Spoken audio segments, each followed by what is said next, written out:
الحمد لله نحمده ونستعينه ونستغفره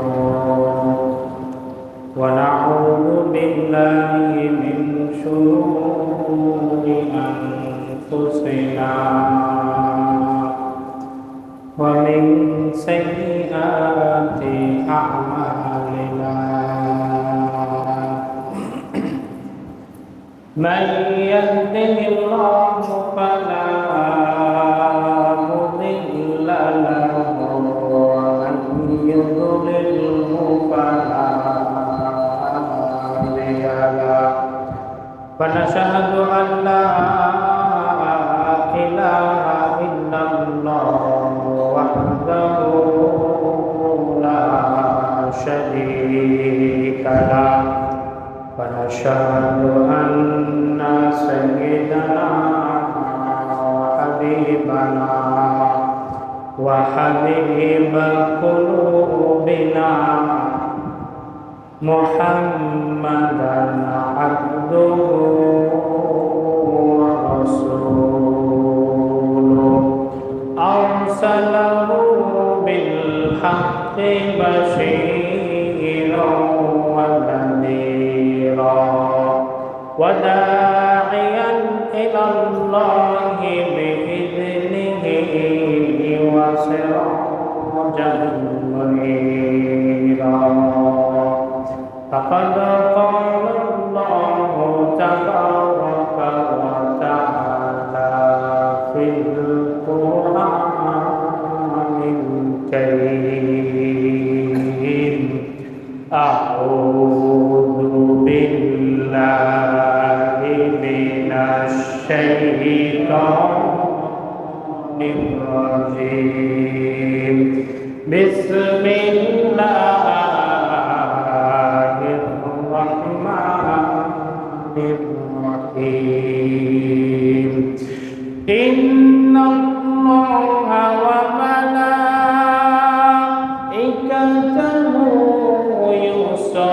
يصلون على النبي يا أيها الذين آمنوا صلوا عليه وسلموا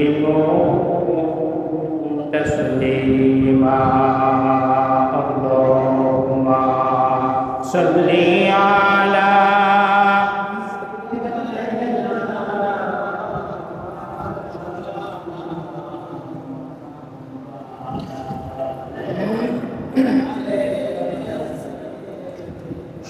شفيعنا محمد কোরআনের সুর মাঝে শুনেছি যে নাম আজানের সুর মাঝে শুনেছি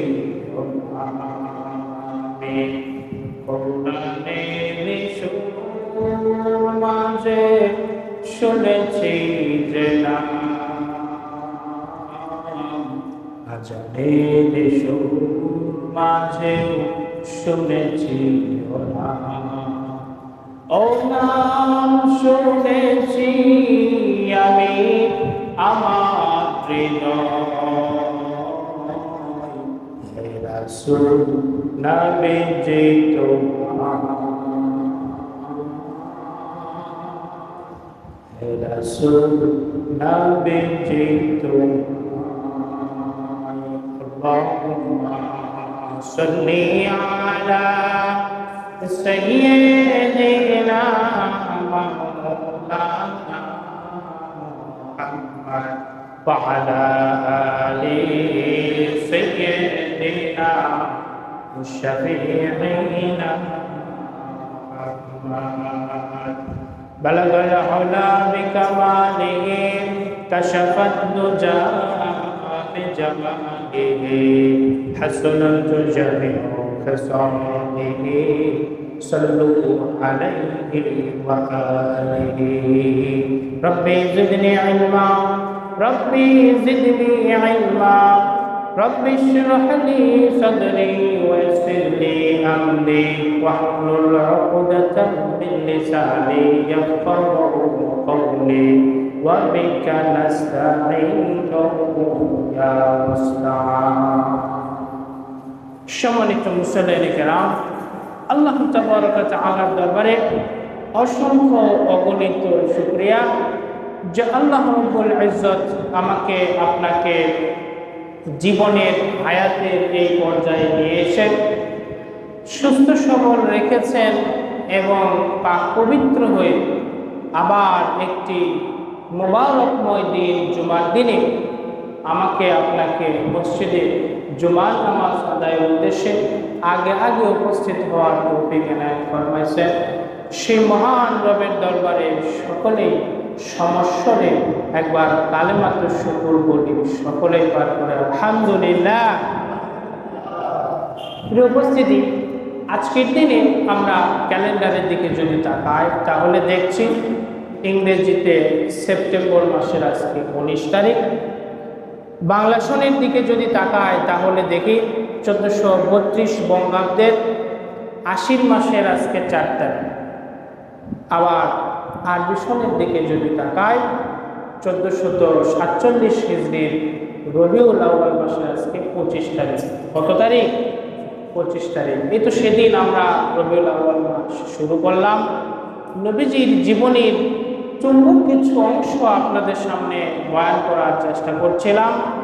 দেখতে দেখতে সেই রবিউল আউয়ালের 25টি দিন আমাদের পূর্ব থেকে বিদায় নিয়ে চলে গেল। আজকে 25 তারিখ রবিউল আউয়ালের আজকে শেষ জুমা। তো আমরা নবীজি সাল্লাল্লাহু আলাইহি ওয়াসাল্লামের যে বিষয়গুলো নিয়ে ইতিমধ্যে আলোচনা করেছি, তার জন্ম, তার বংশীয় মর্যাদা, বংশের পবিত্রতা এবং নবীজি পাক সাল্লাল্লাহু আলাইহি সাল্লামের চারিত্রিক কিছু বৈশিষ্ট্য নিয়ে আমরা আলোচনা করেছিলাম। প্রিয় উপস্থিতি, আজকের জুমায় আমরা সংক্ষিপ্তভাবে একটু দেখার চেষ্টা করব যে পরিস্থিতি বুঝে আল্লাহ এবং আল্লাহ রাসূল কাজ করতেন, তার একটা প্রেক্ষাপট আমরা আলোচনা করার চেষ্টা করব। তো সর্বপ্রথম যখন নবীজি সাল্লাল্লাহু আলাইহি সাল্লাম নবী হিসেবে আমাদের মাঝে আসে, তার উপরে ওহী প্রেরণ হয়। এই ওহী প্রেরণের পরে হুজুরে পাক সাল্লাল্লাহু আলাইহি সাল্লাম তার নবুয়তি জিন্দেগির ঘোষণা দেয় গোপনে। তিনি যে নবী হওয়ার ঘোষণা দেন, এর মধ্যে সর্বপ্রথম ইসলাম গ্রহণ করে তার প্রিয় বিবি হযরতে খাদিজা রাদিয়াল্লাহু তাআলা আনহা।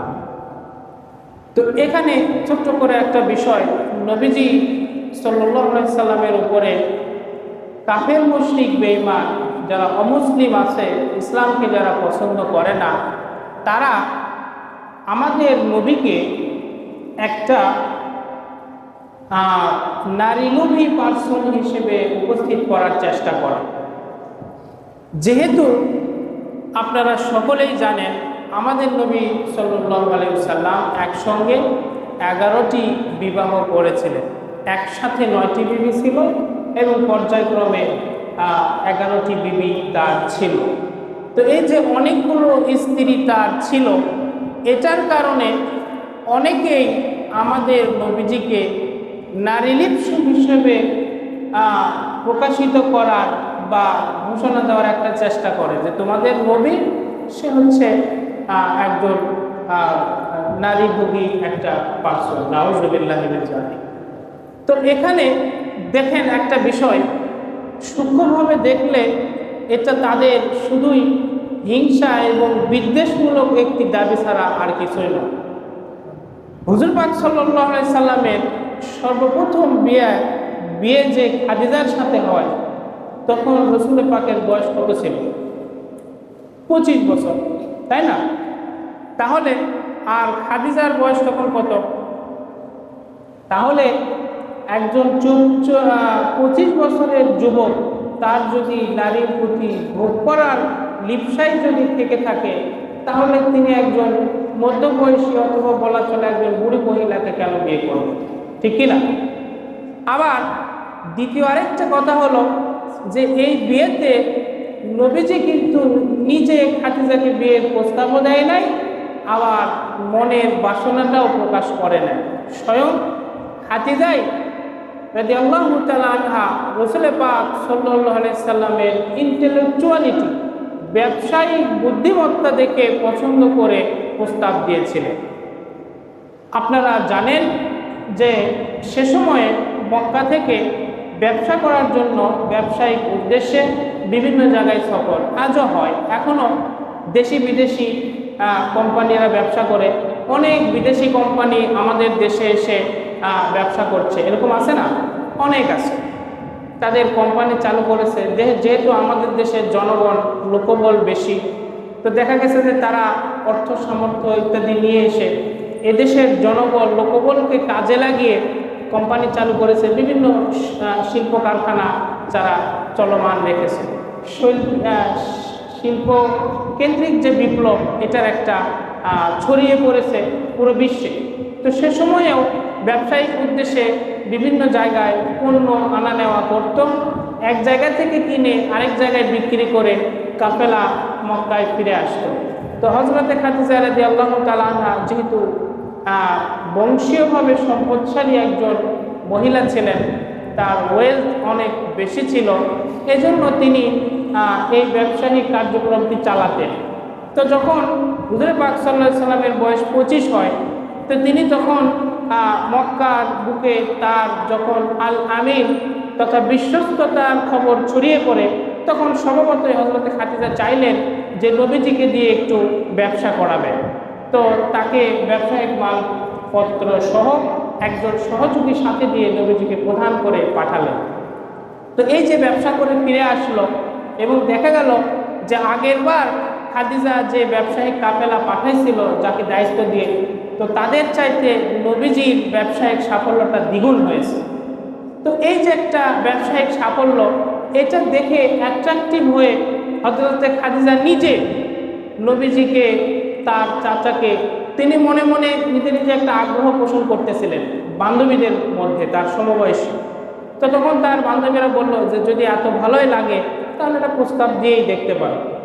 আমাদের সমাজে একটা সামাজিক কুসংস্কার আছে, সেটি হচ্ছে যে একটা মহিলা যখন প্রথমবার বিয়ে হয়ে যায়, এরপরে যখন তালাকপ্রাপ্ত হয়ে যায়, তো ওই বিধবা মহিলাকে সাধারণত আর কেউ বিয়ে করতে চায় না, তাকে একটা খুঁটা মহিলা হিসেবে ধরা হয়ে থাকে।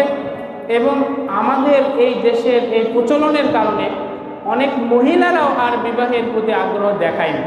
দেখা যায় যে হয়তো পড়াশোনায় ভালো, আবার সয় সম্পত্তিও আছে, কিন্তু তারপরেও ভালো সম্বন্ধ আসে না। এটা একটা আমাদের সামাজিক প্রচলন এবং মেন্টালিটি, এটা তৈরি হয়ে গেছে, কিন্তু আরবে এটা ছিল না। একটা মহিলা সেটা তার বিয়ে একবার হলো কি দুইবার হলো সেটা গুরুত্বপূর্ণ নয়, অন্যান্য বিষয়গুলো গুরুত্বপূর্ণ হিসেবে ধরা হতো। তার সৌন্দর্য, দিন বিষয়, বংশীয় ব্যাপারটাকে আরও গুরুত্ব হিসেবে ধরা হতো। তো তখন হযরতে খাদিজা মনে করলেন যে হ্যাঁ, সেটা খারাপ বলনি। তখন তার চাচাকে প্রস্তাব দেওয়া হয়। তখন এটা যখন নবীজি সাল্লাল্লাহু আলাইহি সাল্লামের কাছে উত্থাপন করা হয়, তখন নবীজি বলেন, চাচার উপর ন্যস্ত করে যায়, আপনি যা ভালো মনে করেন সেটাই বলেন। তো এইভাবে হযরতে খাদিজা রাদিয়াল্লাহু তাআলা আনহার সাথে নবীজির বিবাহ সম্পন্ন হয়। কখনোই নবীজি সাল্লাল্লাহু আলাইহি সাল্লাম এর পরবর্তী যতগুলো বিয়ে করেছেন, অধিকাংশ বিয়েই তার এরকম মধ্যবয়সী মহিলাদের সাথে ছিল। তাহলে এই কথা যারা ইসলাম বিদ্বেষীরা বলে থাকে, এটা কেবলই তাদের একটা বিদ্বেষপূর্ণ মনোভাব থেকে বলে থাকে, এটা সত্যপূর্ণ কথা নয়। তাছাড়া কেন মক্কার বুকে তো সুন্দরীর অভাব ছিল না, তাহলে নবীজি কেন হযরতে খাদিজাকে বিবাহের জন্য রাজি হয়ে গেলেন ওই বয়সে? এটা একটি বিষয়। তো হযরতে খাদিজা রাদিয়াল্লাহু তাআলা আনহা বয়স বেশি হইলেও নবীজিকে এত বেশি ভালোবাসতেন, এত বেশি মহব্বত করতেন যে পরবর্তীতে হযরতে আয়েশা রাদিয়াল্লাহু তাআলা আনহা একবার নবীজিকে হযরতে খাদিজার ইন্তেকালের পরে বলেছিলেন যে রাসূলুল্লাহ, আপনি মাঝে মাঝেই খাদিজার কথা আমাদের সামনে বলেন, আলোচনা করেন, তার সাথে মহব্বতের কথা শেয়ার করে। আমরা যে যুবতী সুন্দরী স্ত্রীরা আছি, আপনি তাদের কথা, তাদের সামনে আমাদেরকে ব্যতি রেখে ওই সেই খাদিজা একটা বুড়ি মহিলা, কবে বিয়ে হয়েছিল, মারা গেছে, তার কথা আপনি বারবার বলেন। হুজুরে পাক সাল্লাল্লাহু আলাইহি ওয়াসাল্লাম তখন হযরত আয়েশা এই চোয়ালটা এভাবে ধরেছিলেন। মুহাদ্দিসিনে কেরাম বলেন, নবীজি তার স্ত্রীদেরকে কখনো গায়ে হাত তুলেছেন, প্রহার করেছেন, থাপ্পড় মেরেছেন, এ ধরনের কোনো বর্ণনা কোথাও পাওয়া যায় না, কোরআন সুন্নাহ বা ইতিহাসের কোথাও না। কিন্তু ওই একটি ঘটনা পাওয়া যায় যে যখন হযরত আয়েশা এই কথা বলেছিলেন, নবীজি সাল্লাল্লাহু আলাইহি সাল্লাম হযরত আয়েশাকে এভাবে চোয়ালটা ধরেছিলেন, ধরে বলেছিলেন, আয়েশা, তোমরা হচ্ছ আমার সুখের দিনের সঙ্গী, কিন্তু হযরতে খাদিজা যখন আমার সাথে বিবাহ বন্ধনে আবদ্ধ হয়েছে, তখন আমি মুহাম্মদ, আজকের মুহাম্মদ ছিলাম না। তখন আমার এই পরিচয়, আমার এই আধিপত্য কোনো কিছুই ছিল না, নবুয়ত কোনো কিছুই ছিল না। সে সময় খাদিজা আমাকে বিবাহের প্রস্তাব দিয়ে বিয়ে করেছে, এবং ওই সেই হেরা গুহা যেখানে আমি ইবাদত করতাম, আজ পর্যন্ত আমরা দেখি নাই, কিন্তু হাজীদের মুখে শুনেছি খুবই কষ্টকর একটি জায়গা। সাধারণ একটা সুস্থ সবল যুবক মানুষের যেখানে যে গর্তে গিয়ে পৌঁছাইতে কষ্টকর হয়ে যায়, সেখানে ওই বৃদ্ধ বয়সের একজন মহিলা নবীজি সাল্লাল্লাহু আলাইহি সাল্লামের খানা পিনা ওই গাড়ে হেরাতে দিয়ে আসতেন কষ্ট করে। তাহলে কতটা মহব্বত তার হুজুরে পাক সাল্লাল্লাহু আলাইহি সাল্লামের প্রতি ছিল। এই জন্য হুজুরে পাক সাল্লাল্লাহু আলাইহি সাল্লাম খাদিজার কথা বারবার বলতেন। তো যেখান থেকে কথাটা আসলো যে সর্বপ্রথম ইসলাম যখন মক্কার বুকে আসে, ওহী নাজিল হয়, এরপরে সর্বপ্রথম মহিলাদের মধ্যে যিনি ইসলাম গ্রহণ করলেন তিনি হচ্ছেন হযরতে খাদিজা রাদিয়াল্লাহু তাআলা আনহা। এই জন্য তার অনেক ভূমিকা এই ইসলামের ইতিহাসে রয়েছে। একে তো তার পুরো সম্পদ নবীজির জন্য ওয়াকফ করে দিয়েছিলেন, দ্বীনি খাতে ব্যয় করার সুযোগ করে দিয়েছিলেন। দ্বিতীয়ত নবীজির প্রতি ভালোবাসা, মহব্বত, ত্যাগ, তিতিক্ষা, এটা ছিল অসাধারণ। তো মহিলাদের মধ্যে সর্বপ্রথম ইসলাম গ্রহণকারী হচ্ছেন এই হযরতে খাদিজা রাদিয়াল্লাহু তাআলা আনহা। এবং ছেলেদের মধ্যে, বন্ধুদের মধ্যে নবী সাল্লাল্লাহু আলাইহি ওয়াসাল্লামের সমবয়সের এবং একটু বেশি বয়স ছিল হযরত আবু বকর, তিনি ইসলাম গ্রহণ করেছিলেন। ছোটদের মধ্যে গত জুমাতেও বলছিলাম হযরত আলী রাদিয়াল্লাহু তাআলা আনহু, এবং এর পরবর্তীতে অন্যান্য সাহাবায়ে কেরাম এরা ইসলাম গ্রহণ করেছিল। তো যে কথা বলছিলাম যে আমরা বর্তমান সময়ে এসে ইসলামের কথা যত সহজে বলতে পারি, হুকুম আহকামের কথা, সে সময় ইসলামের কথা বলা এতটা সহজ ছিল না। এজন্য প্রথমে ইসলাম প্রচারের বিধানটা এসেছিল গোপনে। তো নির্দেশনা যেটি এসেছিল সূরা আল মুদ্দাসসিরের 1 থেকে 7 নম্বর আয়াত পর্যন্ত কথাগুলো এভাবে এসেছে। আল্লাহ রাব্বুল আলামিন বলেন, ইয়া আইয়ুহাল মুদ্দাসসির কুম ফাআনযির ওয়া রাব্বাকা ফাকাব্বির ওয়া সিয়াবাকা ফাতাহহির ওয়ার রুজজা ফাহজুর ওয়া লা তামনুন তাস্তাকসির ওয়া লিরাব্বিকা ফাসবির। আল্লাহ রাব্বুল আলামিন বলছেন, আমাদের নবীজিকে সম্বোধন করে, ইয়া আইয়ুহাল মুদ্দাসসির, হে বস্ত্র আবৃত ব্যক্তি, হে নবী, হে মুহাম্মদ, বস্ত্র আবৃত চাদর মুড়ি দেনেওয়ালা ব্যক্তি, কোন দাঁড়িয়ে যাও। নবীজি বললেন, তাফসীরে কিতাবে এসেছে কোথায় কিভাবে, যাহা মৌকা মেলে, যেখানে যেভাবে সুযোগ হয় দাঁড়িয়ে যাও। ফাআনযির, এবং সতর্ক করো তোমার উম্মতদেরকে, মানুষদেরকে। রাব্বাকা ফাকাব্বির, এবং তোমার প্রতিপালকের শ্রেষ্ঠত্ব ঘোষণা করো। ওয়া সিয়াবাকা ফাতাহহির, এবং তোমার পোশাক পরিচ্ছদ পবিত্র রাখো। ওয়ার রুজজা ফাহজুর, এবং অন্যান্য অপবিত্রতা থেকে দূরে থাকো। ওয়ালা তামনুন তাস্তাকসির, আর কারো প্রতি এই জন্য অনুগ্রহ করো না যে অধিক পাবে, কারো প্রতি এই জন্য অনুগ্রহ করো না যে তার থেকে আরো অধিক কিছু পাবে, ব্যাক পাবে, ফিরিয়ে পাবে। ওয়ালি রাব্বিকা ফাসবির, আর তোমার প্রতিপালকের সন্তুষ্টির জন্য ধৈর্য ধারণ করো। দেখেন, এই নির্দেশনাগুলো যখন এসেছিল, পরিবেশ তখন মোটেই অনুকূল ছিল না। মক্কায় যখন ইহুদি নাসারাদের আধিপত্য বিস্তার করছে। মূর্তি পূজা আর বিভিন্ন অগ্নি পূজা ইত্যাদি পূজা যেখানে প্রচলন ছিল, সেই মক্কার বুকে মুহাম্মদ নামে একজন এতিম ছেলে নবুয়তের দাবি করলো এবং আল্লাহর দিকে মানুষকে ডাকছে এবং হুকুম আহকাম বর্ণনা করছে, নির্দেশনাগুলো দিচ্ছে। এটা মোটেই সহজ কোনো কাজ ছিল না। এজন্য সর্বপ্রথম ঘোষণা এসেছে কুম ফাআনদির, আপনি দাওয়াতি কার্যক্রম পরিচালনা করুন। আজকের দিনেও আমাদের সমাজে এরকম অনেকেই পাওয়া যায় যারা দিনী কাজের, দিনের পথে আল্লাহর হুকুম আহকাম কোরআনী বিধানকে এই সমাজে প্রতিষ্ঠিত করার জন্য সারা জীবনে নবীজির সারা জীবনের যে মিশন ছিল সেই মিশনকে বাস্তবায়িত করার জন্য আজকের দিনে আমাদের মধ্যে থেকেও এরকম অনেক মানুষ আছে যারা এই দাওয়াতি কার্যক্রম পরিচালনা করে যাচ্ছে। এটা হচ্ছে নবীওয়ালা কাজ। কিওয়ালা কাজ? নবীওয়ালা কাজ। অনেকেই এই মসজিদের মেম্বার থেকে যখন রাজনীতির কথা বলা হয়, এই সমাজে ইসলামের হুকুম আহকাম রাষ্ট্রীয়ভাবে পরিচালিত হওয়ার জন্য, বিধিবিধান নির্ধারিত হওয়ার জন্য কথা যখন বলা হয়, তখন অনেকেই বলে থাকে হুজুর একটু অন্য কথা বলবেন, আরও ইসলামে অনেক কথা আছে না, রাজনীতির কথা এত বলেন কেন? তো এটা তো টেলিভিশনে হবে, টক শোতে হবে, এটা চায়ের স্থলে হবে, মসজিদে কেন? কিন্তু হুজুর পাক সাল্লাল্লাহু আলাইহি সাল্লামের সারা জীবনের মিশন ছিল ইসলামকে রাষ্ট্রীয়ভাবে প্রতিষ্ঠা করা। এই বিষয়টা আমরা বেমালুম ভুলে যাই। কি যায়? বেমালুম ভুলে যাই। এজন্য আমাদের দেশের মাইন্ডসেটগুলো কিভাবে চেঞ্জ হয়? ওই যেভাবে একজন বিধবা মহিলাকে বিবাহ করা আমাদের দেশে একটা বলা চলে যে এটা একটা মন্দ কাজ। কেউ যদি অবিবাহিত ছেলে যদি বিবাহিত মেয়েকে প্রথম বিয়ে করে, লোকেরা বলে থাকে যে দুনিয়া আর কি মেয়ে ছিল না, দুনিয়া থেকে আর মেয়ে ছিল না, তুমি এরকম একটা মেয়েকে বিয়ে করলে। হ্যাঁ, এটা ঠিক আছে যে একজন অবিবাহিত ছেলে অবিবাহিত মেয়েকে বিয়ে করবে, এটা একটা স্বাভাবিক।